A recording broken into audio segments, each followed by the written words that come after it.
Après la projection débat sur l'alimentation organisée à Souston, le festival alimentaire landais clôturait son action de sensibilisation à la solidarité et au développement durable à Rion-des-Landes avec une visite de l'écolieu Jeannot. Visite guidée. L'écolieu Jeannot est un jardin associatif où une équipe s'attelle toute l'année à sensibiliser, produire et consommer différemment. Alors ce lieu, il existe depuis un peu plus de 3 ans maintenant. Il a ouvert en 2011.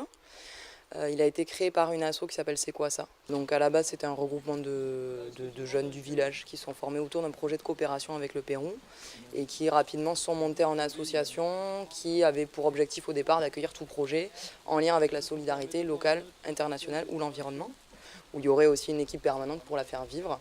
Et donc avec l'idée d'avoir à la fois des activités autour du maraîchage et puis globalement de tout ce qui est expérimentation d'alternatives de production et de consommation, de faire de la sensibilisation et puis d'avoir aussi une mission d'animation un petit peu de la vie locale. Voilà. L'association C'est quoi ça propose tout au long de l'année des activités pour tous dans ce jardin. Il y a effectivement l'activité maraîchage toute l'année, puisqu'après en plus on vend des légumes sous forme de panier. Donc tout ce qui est effectivement éco-construction. Voilà. Et puis après, autour de tout ce qui est animation, sensibilisation, ça dépend beaucoup des âges. On accueille des centres de loisirs, des scolaires, des collèges, des lycées, des étudiants, des groupes de retraités, etc. Sensibilisation, transmission ou partage, cela commence autour d'un bon repas. On fait des repas à chaque fois qu'on a une manifestation et on fait aussi des ateliers. Et tout ça en bio, local, équitable. Et aussi pratiquement végétarien. On ne mange pas de viande, ou quasiment pas, je dis pratiquement, quasiment. On n'est pas végétarien, mais on pense qu'on peut se passer de viande. En plus, la viande, c'est plus cher que les légumes, alors qu'avec les légumes et les céréales, on peut se nourrir très très bien. Dans la viande, les protéines de la viande amènent tous les acides aminés essentiels. Pour les remplacer, on associe des légumineuses et des céréales. Et on a du coup toutes les acides aminés essentiels.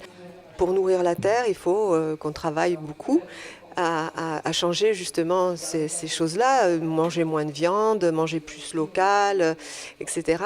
Les gens qui viennent ici, qui sont embauchés ici ou qui passent en service civique ou les woofers, il y en a qui en font après leur façon de vivre. Et ça, c'est assez intéressant. C'est un jardin éducatif, Jeannot. Donc c'est un des moyens d'éduquer à l'alimentation en tout cas.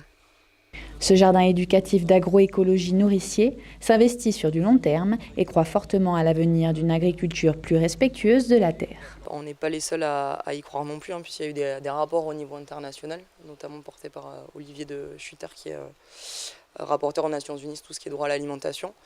Il y a des études qui ont été portées aussi par des agronomes sur le fait que l'agroécologie concrètement pourrait être en capacité de nourrir le monde.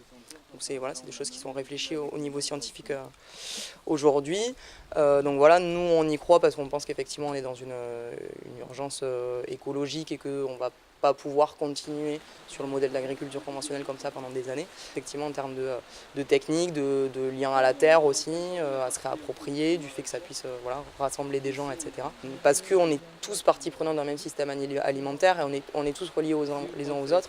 Et si on en est là et l'agriculture en est là aujourd'hui, ça vient pas de nulle part et les gens ils font pas ça pour avoir l'objectif de détruire les sols, quoi. On en est bien conscient.